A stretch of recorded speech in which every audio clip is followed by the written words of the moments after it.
Let's have a little look at. So you sort of ended up being in the digital marketing space and niche with email marketing for e-commerce. So tell us about if you're talking to a client, what's your sort of approach with them to produce an effective marketing campaign built around email for an e-commerce store?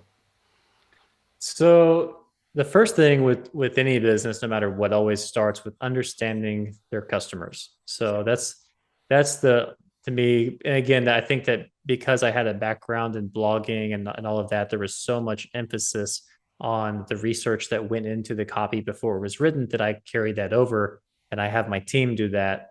Where again, we have to first understand what's driving this customer, what situation are they in as it relates to the products.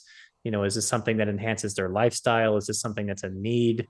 And then really understanding like all the classic stuff of doing buyer persona work of just their wants, fears, needs, concerns, all that kind of stuff.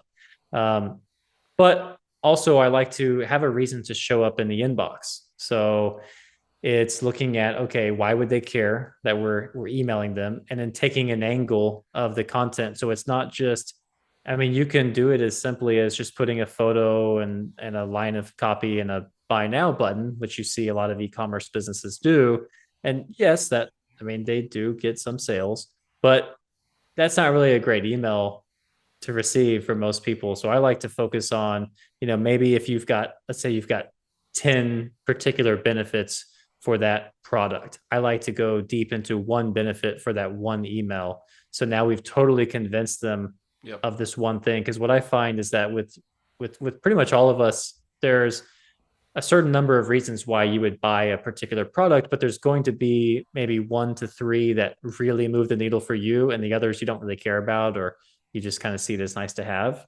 Yep. And whenever you go deep into one specific thing, now you've pulled those people who were that was the thing for them to get them off the fence. You've pulled them out of the email list. And then now if you follow up later with another email where you go deep into another benefit, now you've kind of got those people to raise their hand by clicking through and then even hopefully purchasing to show that, oh, okay, that was the thing that they really cared about. And over time, you start to even learn even more about your customers, because if you go deep into a particular benefit and no one clicks and no one buys, you think, oh, you've realized, okay, that's not a driving force for them.